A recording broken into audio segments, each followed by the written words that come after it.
There's a particular kind of Sunday evening ritual that millions of people know intimately. You sit down with a fresh notebook, maybe one of those expensive ones with thick cream pages that feel important under your fingers. You have your colored pens arranged just so. Blue for work blocks, green for exercise, purple for the creative projects you've been meaning to start. And as you begin mapping out the week ahead, something happens in your chest.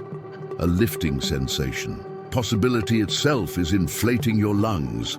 6 a.m. wake up, 20 minutes of meditation, healthy breakfast by 7:15.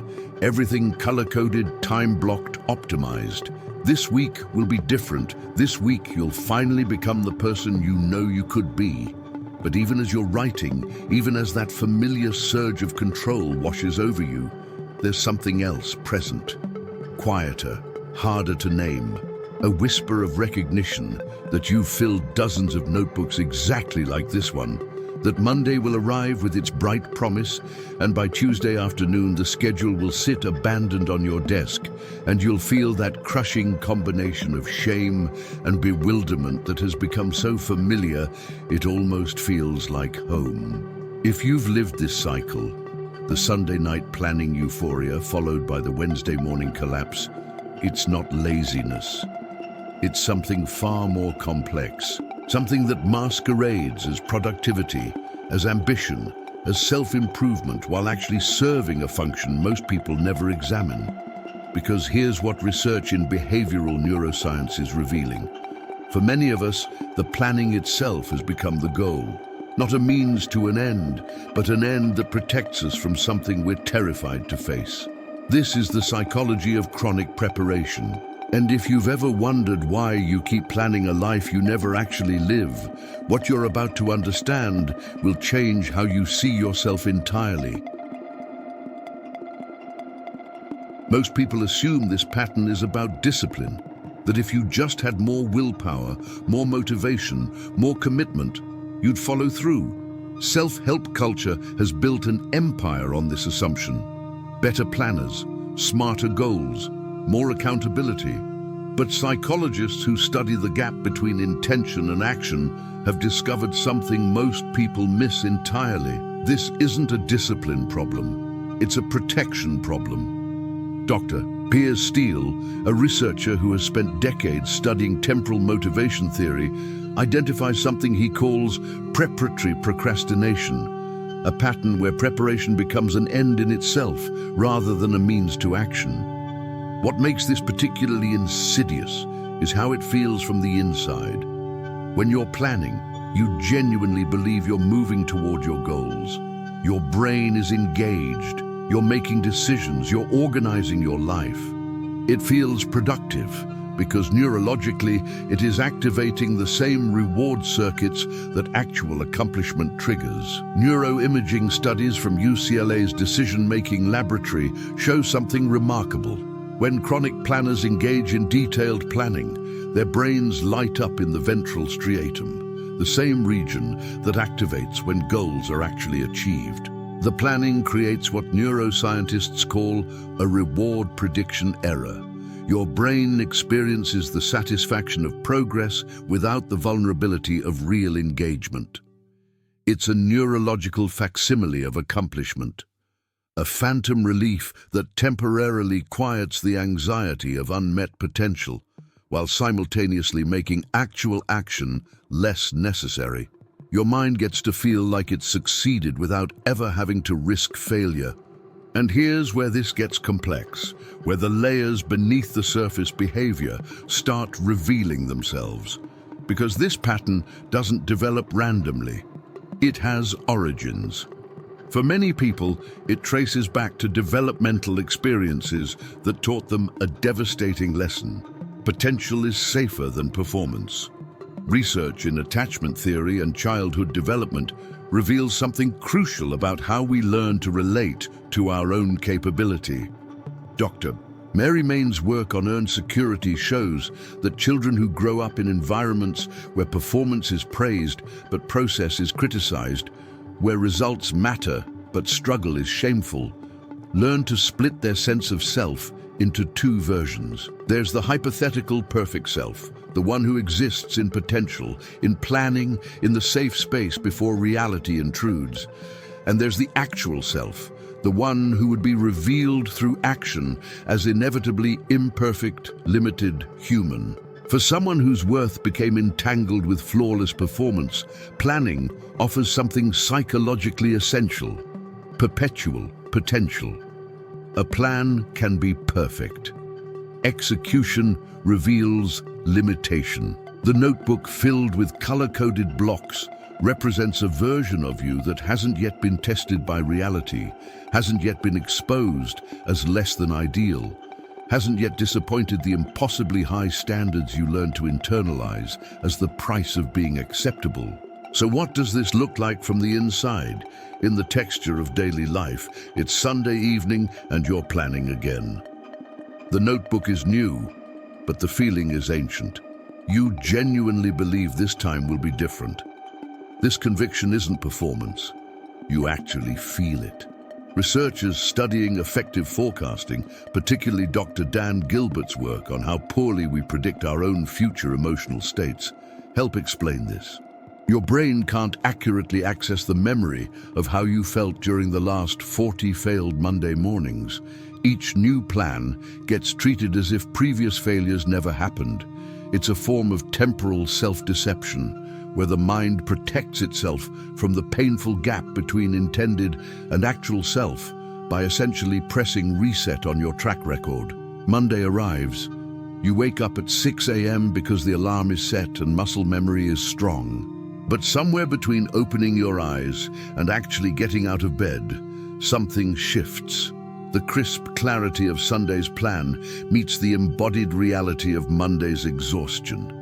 You tell yourself you'll start tomorrow, or you'll modify the plan, or you'll just do the meditation part, skip the run, have the healthy breakfast at 8 instead of 7:15. And with each small adjustment, each micro-negotiation, the plan's power dissolves. By Tuesday afternoon, you're not even pretending anymore. The notebook sits on your desk, a monument to intention, and you feel that familiar weight settle in your chest. What's that weight made of? Most people would call it guilt, self-disappointment, evidence of personal failure. But if you sit with it long enough, if you let yourself feel beneath the surface judgment, it's something more complex. There's relief in there. A strange, uncomfortable comfort in the familiar territory of not quite trying. Because here's what your nervous system learned that your conscious mind refuses to acknowledge. Trying and failing hurts more than never really trying at all. Dr. Carol Dweck's research on fixed versus growth mindsets illuminates something crucial about this dynamic. She identifies what she calls talent mythology, the unconscious belief that if you're truly capable, things should come easily. Difficulty becomes evidence of inadequacy rather than a normal part of learning. For someone operating under this mythology, actually executing your plans means confronting every moment where things don't flow effortlessly. Every struggle becomes data confirming your deepest fear, that you're not actually capable, that the potential you've been protecting was always an illusion, that the real you is disappointingly ordinary. Planning bypasses this entirely. When you're planning, everything flows. You're not confronting your actual energy levels, your actual time constraints, your actual human limitations. You're operating in the realm of should, where you imagine a version of yourself with infinite discipline, perfect focus, and endless motivation. That version doesn't struggle. That version doesn't need to choose between competing goods because that version has time and energy for everything. But something even deeper is happening beneath this. Something your conscious planning mind has been working very hard to avoid examining, because the question isn't really, why don't I follow through? The question is, what am I protecting myself from by never actually starting? This is where we enter territory that most discussions of productivity and planning never touch. Dr. Stephen Porges's polyvagal theory helps us understand that beneath behavior lives nervous system state. Your autonomic nervous system is constantly evaluating safety and threat, operating below conscious awareness, shaping what feels possible and what feels dangerous. For many chronic planners, actual engagement, actually doing the things you plan to do, activates a subtle but powerful threat response, not the obvious fear of failure, something more primitive, the fear of being truly seen, truly evaluated, truly limited by reality rather than floating in the infinite space of potential. When you're planning, your nervous system stays in what Porges calls the ventral vagal state, calm, organized, socially engaged, in control. You're demonstrating responsibility, you're showing commitment, you're proving you take your life seriously. All without the vulnerability of actual performance. But the moment you move from planning to execution, something shifts physiologically. Your system starts detecting exposure, the possibility of being witnessed doing something imperfectly, the chance that you'll discover you're not who you hoped you were, that you'll be revealed as limited, struggling, not enough. For many people reading this, that fear was learned early, not through dramatic trauma necessarily, but through the accumulation of experiences where being seen struggling was met with criticism, disappointment, or withdrawal of approval.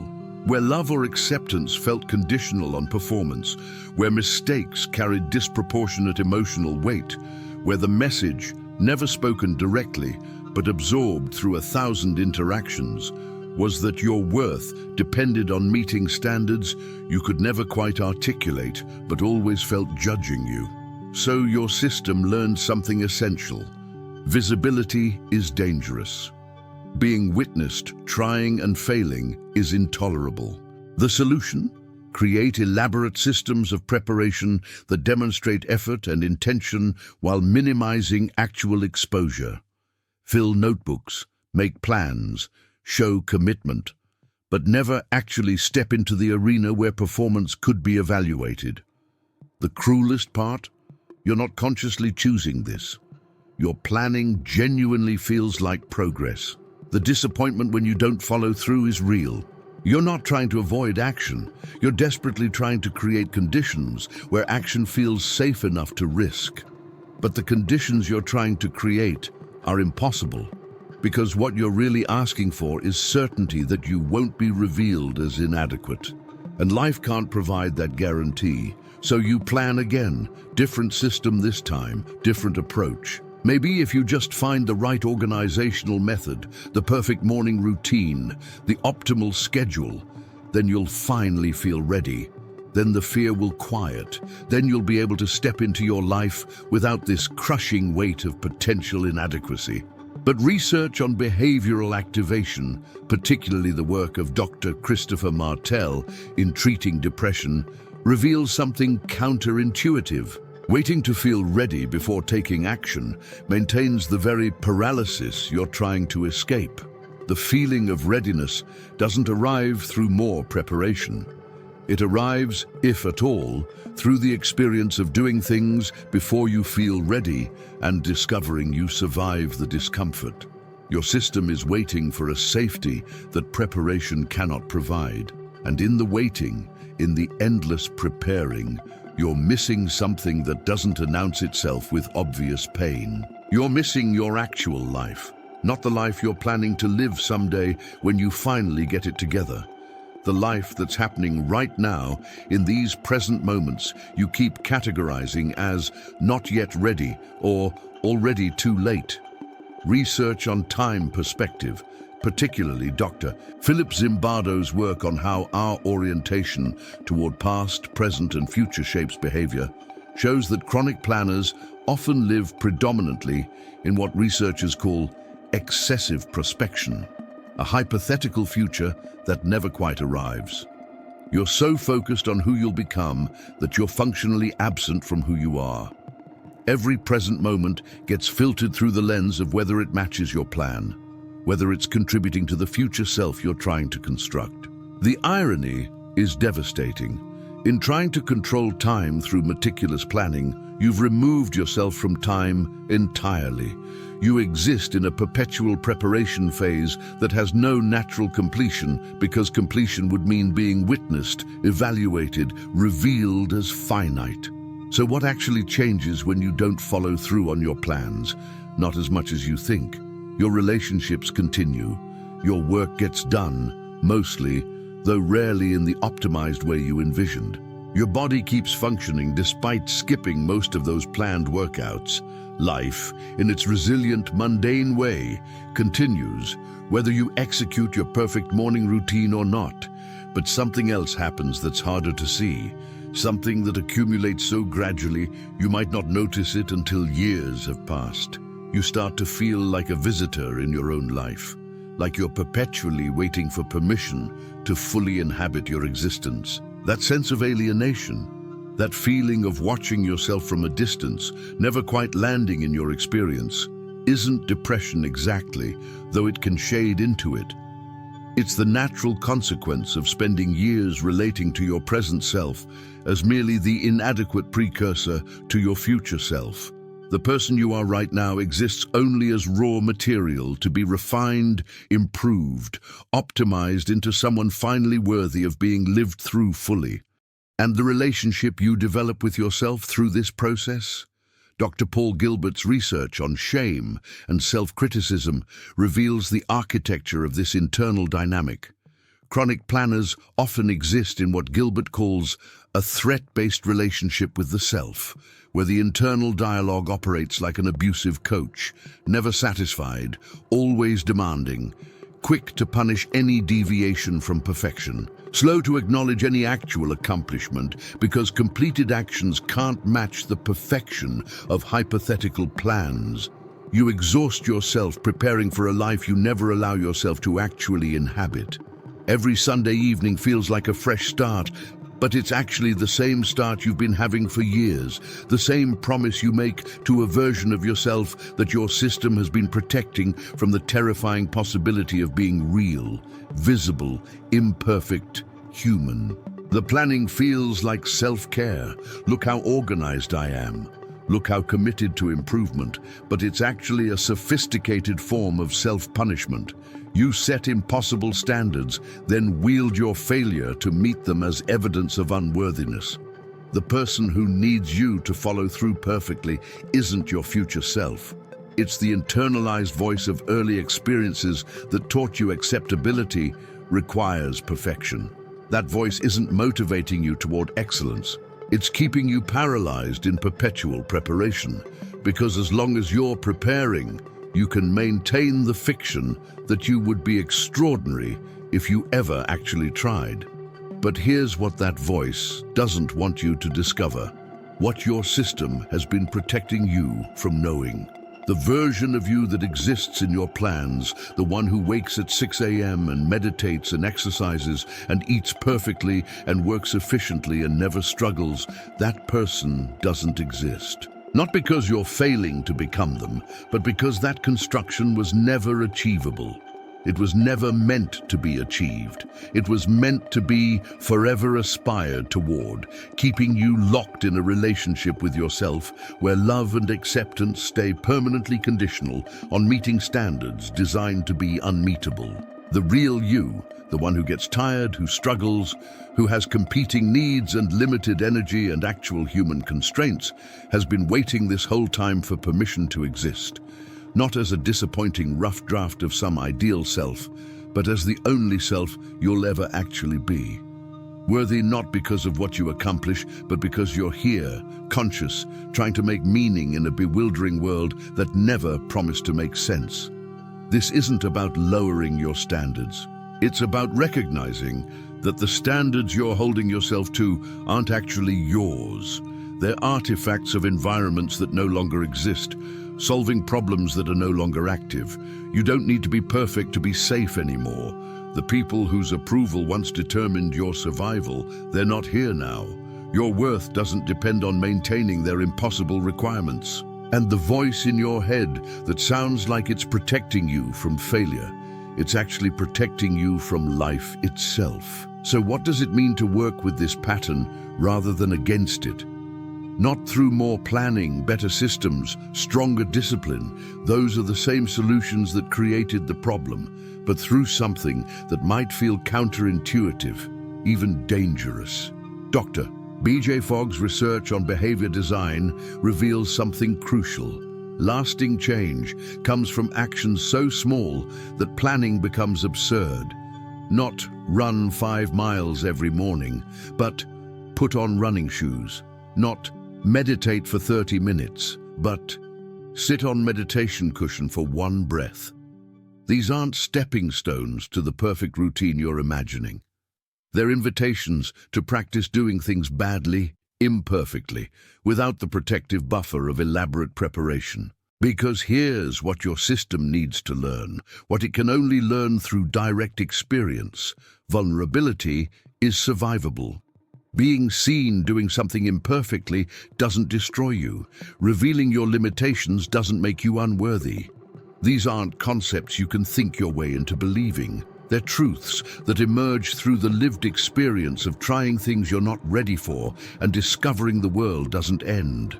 This is where research on acceptance and commitment therapy, particularly Dr. Stephen Hayes' work on psychological flexibility, becomes essential. The goal isn't to eliminate discomfort or fear, or the internal voice that insists you're not ready. The goal is learning to take committed action in the presence of those experiences, to say, yes, I'm scared I'll do this badly. I'm taking this imperfect action anyway. Not because you've conquered the fear, but because you've decided that living imperfectly is preferable to preparing perfectly for a life you never enter. Dr. Kristin Neff's research on self-compassion reveals what makes this possible. Real self-compassion isn't the warm bath of self-soothing affirmations. It's what she calls fierce self-compassion, the willingness to disappoint your internal critic, to choose imperfect action over perfect planning, to recognize that the harsh voice demanding you wait until you're ready isn't protecting you. It's the problem itself. Being kind to yourself means refusing to keep yourself imprisoned in perpetual preparation. And here's where self-determination theory, developed by Dr. Edward Desai and Dr. Richard Ryan, illuminates what's actually at stake. Their research shows that sustainable motivation comes from 3 basic psychological needs: autonomy, competence, and relatedness. Chronic planning undermines all 3. You're following rules you've internalized from others rather than acting from authentic choice. You're never building actual competence because you're never doing the thing long enough to get better at it.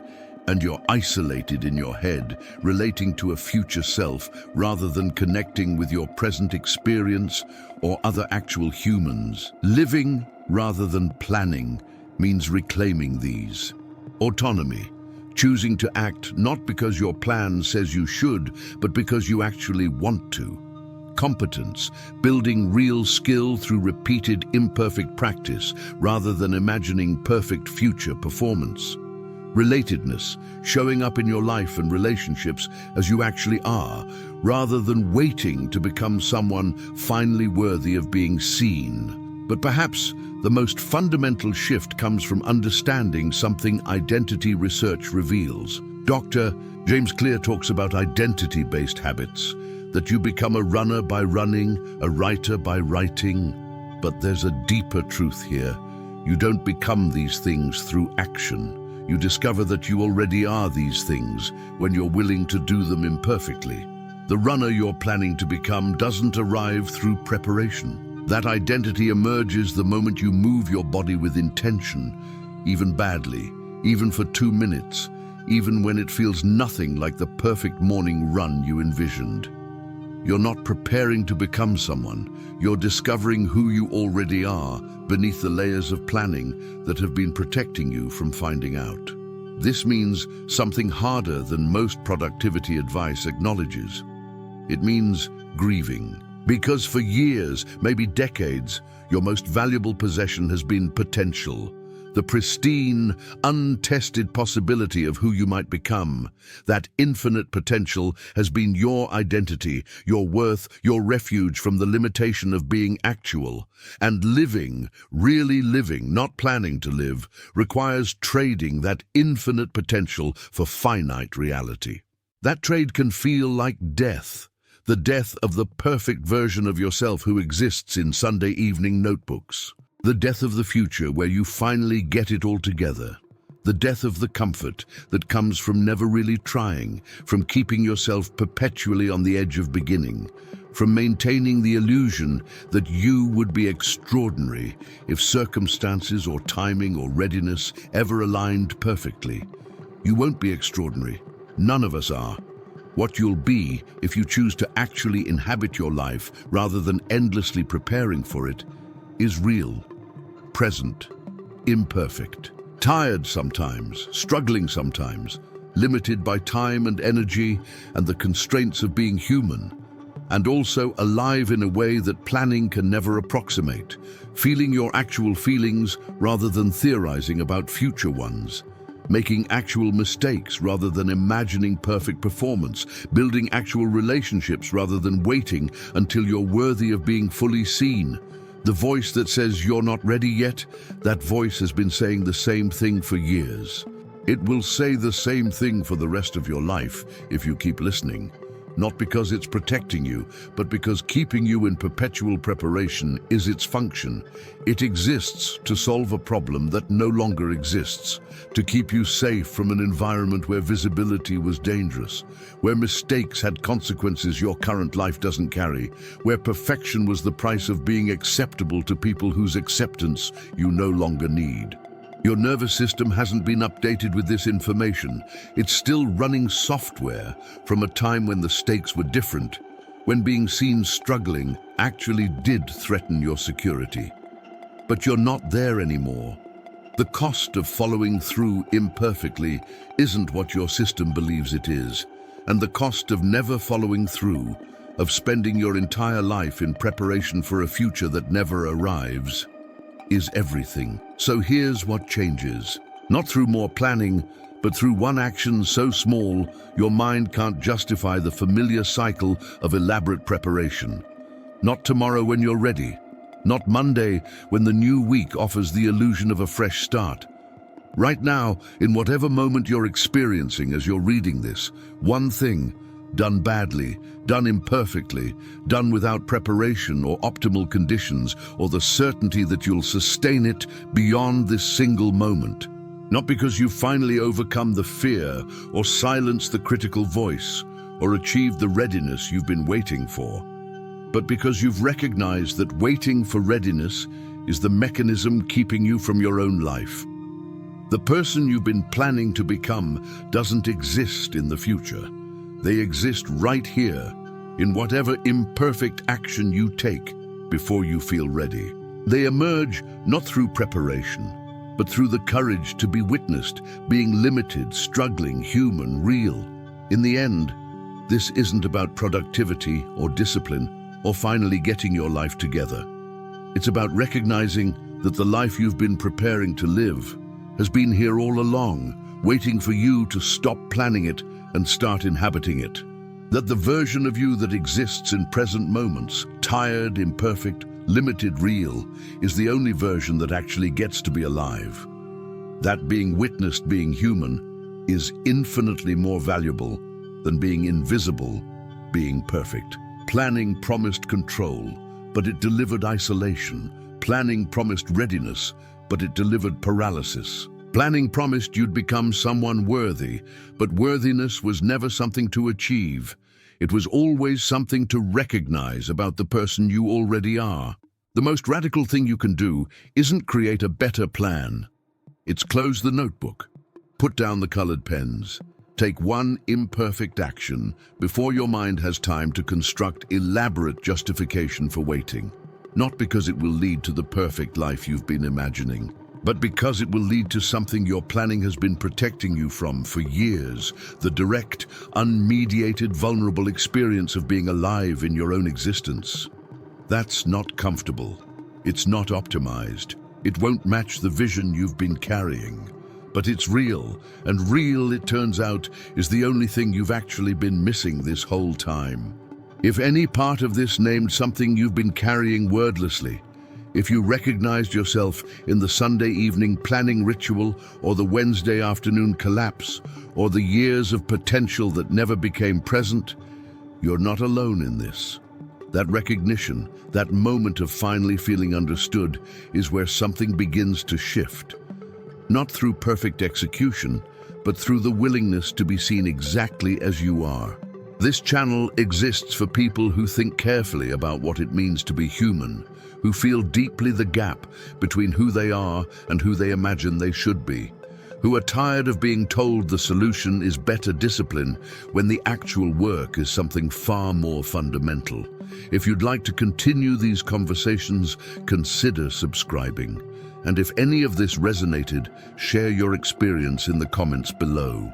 Sometimes the most powerful thing we can do for each other is admit we're living the same struggles, fighting the same patterns, trying to find our way to the same courage. The courage to be imperfectly, visibly, actually alive. Take care of yourself. You deserve to live your life, not just plan it.